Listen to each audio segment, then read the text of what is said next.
मुझे पूरा विश्वास है कि जिस हिसाब से पुलिस ने इसमें इतना फास्ट इन्वेस्टिगेशन किया है और फर्स्ट कोई ही पांचों अक्यूज अरेस्ट कर लिए गए थे और उसके बाद पोस्टमार्टम एग्जामिनेशन, उनका फॉरेंसिक एग्जामिनेशन, सारे जो एविडेंसेस कलेक्ट हुए हैं, पुलिस को पूरा विश्वास है कि हम इसमें एक बहुत ही स्ट्रॉन्ग केस बनाने में सफल होंगे।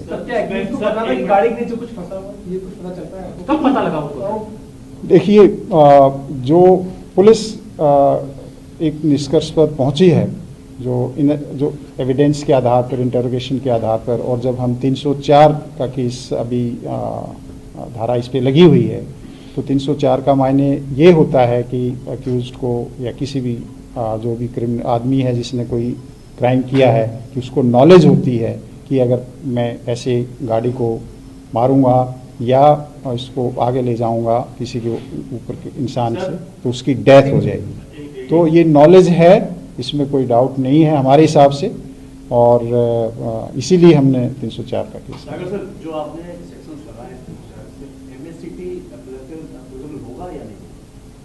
देखिए, जो एमएससीटी की क्या सेक्शन एप्लीकेबल होंगे, 304 में एमएससीटी बहुत रेलेवेंट नहीं रह जाता है, लेकिन एक ये है कि एप्लीकेबल इसमें रेलेवेंट सेक्शन एमएससीटी के वो भी होंगे, बट एक ये है कि एक ड्राइवर, एज ए ड्राइवर की भी ये रिस्पॉन्सिबिलिटी भी है कि अगर कोई इंसिडेंट हुआ तो उसको पुलिस को बताए। जो इस केस में इन अक्यूज्ड ने पुलिस को नहीं बताया कि उन्होंने ऐसे कोई एक्सीडेंट किया है, इन्फॉर्मेशन को छुपाया है।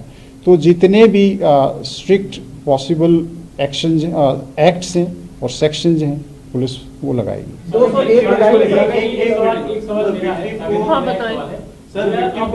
एक मिनट, आपको मैं मौका दे चुका हूँ। मेरे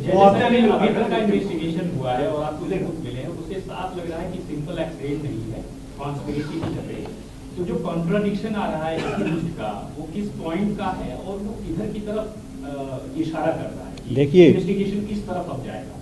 कॉन्स्पिरेसी इस चीज़ की नहीं है कि कोई मर्डर है। कॉन्स्पिरेसी है कि क्राइम किया है, उसको छुपाने में, उसको उस तरह से कि किसी को पता ना लगे, उस तरह की कनाइवेंस से 120B या 34 IPC की जो भी फाइनली इन्वेस्टिगेशन के दौरान एविडेंस आएगा, उस पर हम चार्जशीट करेंगे। लेकिन ये बिल्कुल सही बात है कि इसमें कहीं न कहीं उनको मालूम था कि ये ऐसा कोई ह्यूमन बॉडी है जिसके साथ एक्सीडेंट हुआ है। और एक सवाल है सर, एक सवाल सागर साहब, एक सवाल, ये तो जो इंसिडेंट हुआ था, जो 5 लोग थे, इनकी जैसे गिरफ्तारी हुई, कैसे हुआ, ये सब सवाल नहीं बताया आपने कि कैसे 5 घर पे थे या भागे, क्या था? दूसरा सवाल सर, ये किस मामले में जिस तरह पूरा हंगामा मचा, हल्ला हुआ, सारे को लेके बड़ा प्रदर्शन हुआ, क्या इस केस को लेके आप फास्ट ट्रैक में भी जा सकते हैं सर? बिल्कुल, इसमें जो भी लीगल प्रोसेस है फास्ट कोर्ट में जाने का, उसको हम एक्सप्लोर कर रहे हैं। गिरफ्तारी वाला सर, 5 की गिरफ्तारी हुई। देखिए, जो मैं आपको डिटेल्ड जो इन्वेस्टिगेशन है उसके जो बिंदु हैं उनको मैं नहीं बता सकता, लेकिन मैं मोटे मोटे आपको ये पॉइंट्स बता सकता हूँ कि जो एक्यूज थे उनका हमने पूरा मैपिंग की है कि उनकी CDR की लोकेशंस के आधार पर, और CCTV, इंडिपेंडेंट CCTV, जैसे कहीं एक पेट्रोल पंप पर वो पेट्रोल डलवा रहे हैं गाड़ी में, कहीं पर वो खाना खाने के लिए गए हैं, कहीं वो खाना खाने के लिए उतरे हैं, तो वो जो एविडेंस हैं और CDR डिटेल्स के आधार पे और इंडिपेंडेंट इंटरोगेशन और कोराबोरेशन के आधार पर हमने लोगों को अरेस्ट किया है। और इसी सस्टेन्ड इंटरोगेशन के आधार पर आपके सामने, हमारे सामने हमें शक हुआ कि जो ये क्लेम करता है कि ये ड्राइवर है, वो हम इसी इंटरोगेशन और एविडेंस के आधार पर सामने ला पाए, ताकि जो सही एक्यूज्ड है, क्योंकि किसी भी केस में जब ट्रायल होती है तो वहाँ पर एविडेंस देखा जाता है, और जो सही एविडेंस नहीं है तो इमीडिएटली वो केस फ्लैग करता है। सवाल है, क्योंकि हम लोग जब बात कर रहे हैं, जिन लोगों ने PCR कॉल्स करी हैं और सारी टीम्स हैं, जो सारे जर्नलिस्ट हैं, यही सवाल भी कर रहे हैं, और ये हो रहा है कि PCR कॉल्स आंसर नहीं हुई सही समय पर। अगर हो जाती तो शायद इतना ब्रूटल नहीं होता है पूरा किस्सा। तो क्या कोई इंटरनल इंक्वायरी भी कर रहे हैं आप लोग, जिन्होंने पीसीआर कॉल आंसर करने के बाद एक्शन नहीं लिया, कुछ उन पर भी एक्शन लेंगे ताकि कड़ा संदेश जाए कि आगे से अगर ऐसे पीसीआर कॉल्स आए तो उसे थोड़ा सख्ती के साथ थोड़ा सीरियस तरीके से देखा जाए? सवाल तो पुलिस के लिए। देखिए, जितनी जानकारी मुझे है, मैं अभी जो ब्रीफिंग आप लोगों को कर रहा हूँ वो इन्वेस्टिगेशन के पार्ट पे कर रहा हूँ। ये जो इंसिडेंट है, दिल्ली पुलिस इसको लेकर जो पुलिस पीसीआर का रिस्पांस है उसको लेकर एक इंटरनल इंक्वायरी कर रही है। इसके ऊपर डिस्कशन इंटरनली हो रहे हैं कि ये जो रिस्पांस था वो एक ह्यूमन एरर था या एक प्रोसेस की वजह से इसमें एरर हुआ है। अगर इसमें ह्यूमन एरर है तो उन लोगों को जो भी अप्रोप्रिएट डिसिप्लिनरी इंक्वायरी होगी, एक्शन होगा, वो होगा। और जो प्रोसेस की कमी रही है उसमें हमारे प्रोसेस में क्या इम्प्रूवमेंट हो सकती है, we are very much looking into it. और जैसा आप सभी को मालूम है कि दिल्ली पुलिस जब भी कोई इस तरह का इंसिडेंट होता है तो उसमें ट्रूथफुल एग्जामिनेशन करके और उस चैलेंज से और उस गलती से हम कुछ नई चीज़ सीखते हैं ताकि हमारा सिस्टम इम्प्रूव हो सके। आप सभी को मालूम है कि वो नव वर्ष की रात थी और जितने भी ऐसे बिजी मार्केट्स एरियाज़ होते हैं, मॉल्स होते हैं जहाँ पे हाई फुटफॉल होता है, तो जो पुलिस की डिप्लॉयमेंट है थोड़ा सा वो डायनेमिक होती है और depending upon the nature of requirement of that particular day हम डिप्लॉयमेंट पैटर्न में थोड़ा सा चेंज करते हैं। कई बार उन एरियाज़ में जहाँ पे आपको लगता है कि डिप्लॉयमेंट कम है, कई बार हमें वहाँ पे बढ़ानी पड़ती है। कई जगह आपको लगता है कि यहाँ ज़्यादा है, कई बार हमें कम करनी पड़ती है। तो वो डायनेमिक डिप्लॉयमेंट है। पीसीआर का जो मैकेनिज्म है उसमें कोई प्रोसेस की कोई कमी है या कोई हमारे ऑफिसर्स की कमी है, ट्रूथफुली दिल्ली पुलिस उसमें इंक्वायरी कर रही है और उसमें जो भी एक्शन अप्रोप्रिएट होगा वो सीनियर लेवल पर उस पर एक्शन लिया जाएगा। इंसिडेंट हुआ था उसके ठीक 30-40 सेकंड के बाद पीसीआर वहां से गुजरती हुई दिखी, एक सीसीटीवी ऐसा भी आया। तो आप मानते कहीं ना कहीं लैब से at the head of police? देखिए, जैसा कि मैंने बताया कि जिस 30 सेकंड की बात आप कर रहे हैं उस 30 सेकंड में अभी तक कोई लैप्स नहीं आया। इनफैक्ट उसमें बहुत अच्छा एक्शन हुआ है। जैसे ही उसने पीसीआर ने, हमारी ईआरवी ने उसको देखा है कि कोई स्कूटी पड़ी हुई है, स्कूटी को उसने के बारे में अपने एसएचओ को जानकारी दी है, एक्सीडेंट शुदा स्कूटी है। उसके बाद उस स्कूटी का नंबर लिया गया है, उस स्कूटी के नंबर ट्रैफिक से नंबर लेके जो एड्रेस आया है उस स्कूटी के एड्रेस उसके घर पे भेजा गया है। वहाँ पे जो ऑनर है स्कूटी का वहाँ नहीं मिलता है और वो कार्रवाई बहुत पहले तक हो चुकी है जबकि डेड बॉडी बाद में मिलती है।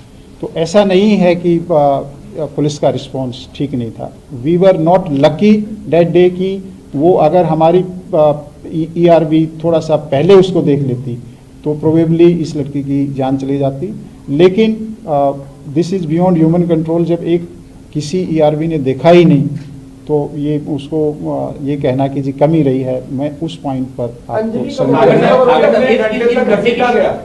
कितना टाइम अब तक आ रहा है पूरी जांच में, कितने घंटे तक वो गाड़ी घूमती रही, इसका पता चला? सही का सप्लीमेंट्री भी है। 4 किलोमीटर शुरुआत में बहुत सारा कंफ्यूजन है। पुलिस की जांच में अब तक क्या क्या है, कितने बजे एक्सीडेंट हुआ, बाकी अब तक जो है शुरुआत, क्योंकि अभी तक सिर्फ हियरसे पे कितने बजे ये सीसीटीवी आ गया है, कितने बजे घटना हुई। देखिए, हमें बताता हूँ कि जो अभी तक इन्वेस्टिगेशन है और आपको मालूम है कि जो इलेक्ट्रॉनिक एविडेंस है, सीसीटीवी फुटेज है, उसमें कैलिब्रेशन का इशू रहता है। बट मैं I can be as precise as कि ये इंसिडेंट 2:04 और 2:06 के बीच हुआ होगा। तो हम यहाँ तक पहुँच गए।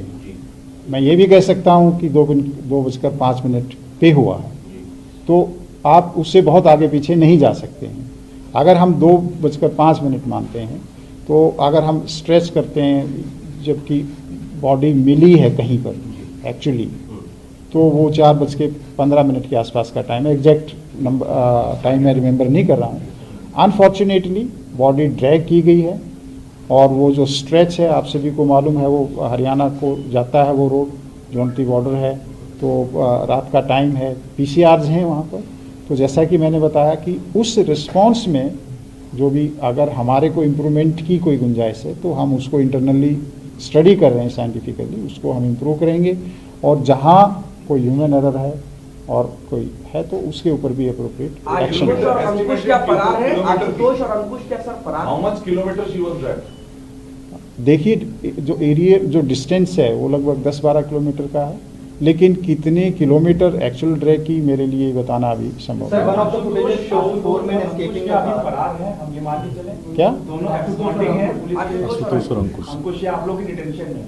नहीं, अभी हमारी टीम्स लगी हुई हैं उनको अरेस्ट करने के लिए। सर गाड़ी आशुतोष की थी, ये बात क्योंकि सर पहले हमारे से हम लोग भी गए थे उसके घर, आशुतोष के घर भी जा चुके हैं और उसके अंकुश के घर भी, लेकिन वो देवर मतलब ना पुलिस के पास है ना घर के किसी सदस्य को पता। तो वही तो मैंने बताया कि अगर आप हमारे पास होते तो मैं बता देता। तो अरेस्ट कर। हाँ, और अगर आपके पास है तो आप बता दीजिए। अंजलि का मोबाइल मिल गया सर? अंजलि का अंजलि का मोबाइल फोन मिल अंजलि गया का था। मोबाइल फोन सर जी। सर एक फुटेज में ये चारों लोग निकलते हुए दिख रहे हैं, क्या ये वही लोग 4 लोग हैं?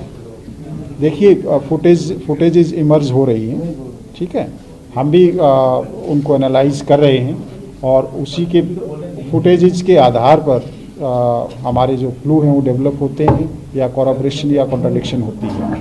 सर आशुतोष का एक बार रोल बता दें एग्जैक्टली क्या है, क्या उसने सबूत क्या जो ब्लड वगैरह साफ करी, क्योंकि उसी की गाड़ी थी, उसके घर पे गाड़ी लगाई उन लोगों ने और फिर वो लोग भाग गए पाछे। देखिए अभी जो इंटरोगेशन होगी उसके बाद ही हम आपको थोड़ा सा इसमें और बता पाएंगे। अंजलि का मोबाइल मिला? मोटिव का कोई इंडिकेशन क्या मोटिव रहा होगा?